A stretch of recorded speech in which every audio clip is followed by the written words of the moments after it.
Hello guys, welcome back to my channel. So ngayon guys, ituturo ko sa inyo kung papaano gumamit ng PixArt para makagawa ng thumbnails sa YouTube. So una guys, kailangan yung i-download sa inyong mga mobile phone ang PixArt. So dahil naka-download na ako guys, makikita nyo dyan ay nakalagay open. So sa mga hindi pa, kailangan nyo pong i-download.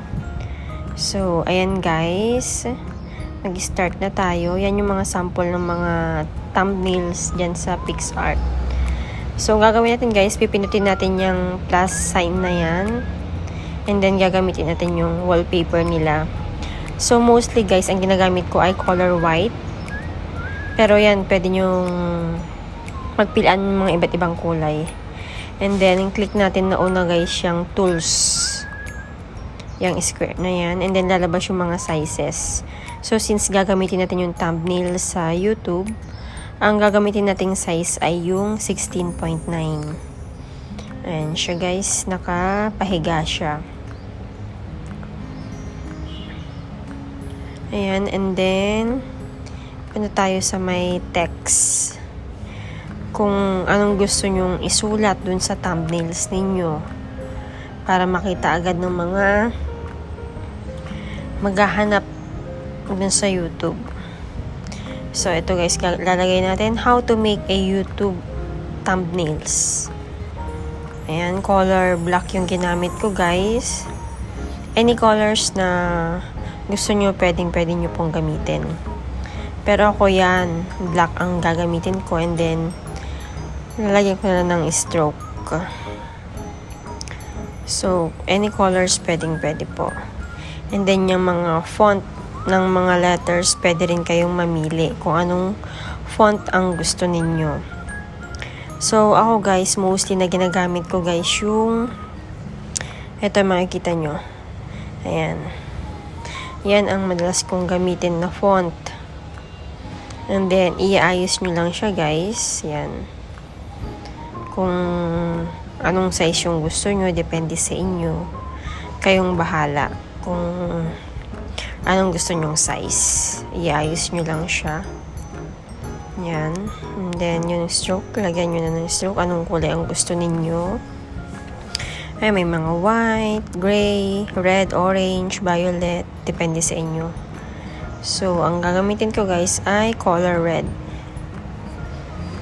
Maganda kasing tignan guys kung yung thumbnails ninyo ay uniform siya. Hindi magkakalayo yung itsura. Magandang tignan. Ayan. So, click natin yung stickers. May lalabas na mga stickers dyan. Mamili kayo kung anong mga stickers ang gusto ninyong ilagay. Para magkaroon ng design yung thumbnails ninyo. Ayan. So, kahit alin dyan po pwede siya guys. Ayan. So, ito lalagay ko yung damo-damo siya. Then, sa bandang ilalim. Ayan. Medyo tataasan ko lang, tsaka iwa-wide ko yung size, guys. So, para lang siyang sa computer, guys. Kung may mga size kayong gusto nyong paliitan, gusto nyong palakihan, pwede siya, guys. Ayan. So, sa sobrang dami ng stickers, malilito kayo kung ano yung gusto ninyo. Pwede nyo namang itry lahat. And then, pagka ayaw nyo, pwede nyong pindutin yung X. Yung X dun sa may left side. Kung ayaw niyo yung sticker na nailagay nyo, pwede naman tanggalin.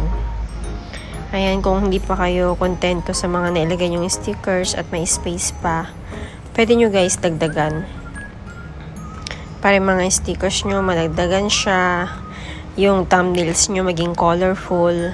Kasi diba pagka may mga nagsasearch sa YouTube, pagka colorful, maganda yung nagawang thumbnails, magkakaroon ng interest yung mga tao. So, isa yun sa gusto ng mga manonood, kung yung thumbnails ninyo ay okay, mabukas-bukas siya. So, yan guys, yung nilagay kong sticker is color white, so hindi siya pwedeng makita. Click nyo lang yung X para mawala doon. And then, maghanap tayo ng panibagong sticker. Ayan, baba nyo lang yan guys. Maraming sticker dyan. Mostly guys, gusto ko sa thumbnails. Medyo makulay siya. So, ayun. Gusto ko yun. Yung may color red. Ayan. Arm mark siya. Ayan. Hindi ko siya pwesto. Ayan. So, hindi pa ako masyadong kontento. And then, so, lalagyan ko pa siya. Lalagdagan ko pa siya. At ako yung mamimili. Pipili pa tayo, guys. Ayan. Bali, itong thumbnails na to, guys, itong ginagawa natin. Isa lang siya sa mga simpleng thumbnails. Ayan. Sa susunod guys, papakita ko rin sa inyo yung may mga pictures kung paano nyo ilagay yung pictures nyo sa thumbnails ninyo. Ayan. Pero dyan sa thumbnails, kung gusto nyo maglagay ng mga pictures, madali lang din guys. Dyan sa baba may makikita kayong add photo. Kiklik nyo lang yung add photo and then cut out nyo para makuha ninyo yung pictures ninyo. Di ba, sa next vlog natin guys, yun yung ituturo ko. So, hindi pa ako kontento guys. Dagdagan ko pa yung stickers. Ayun. Colorful. Yun na lang lalagay ko sa gawing taas. Ayan. Click natin. Ayan. And then, hanap tayo ng pwesto niyang pwedeng paglagyan. Okay, ayan, wide ko lang and then taas konti. Ayan. So, okay na guys. Meron na tayong simpleng thumbnails. So, how to make a YouTube thumbnails. So, sa mga nag-i-start pa lang, pwede sa inyo to guys dahil napakasimpleng gawin itong thumbnails na to. Simple lang siya, hindi kayo mahihirapan. Pagka medyo gamay nyo na gawa ng mga thumbnails, pwede na. Ayan, download nyo yung photo para mapunta siya sa mga gallery nyo.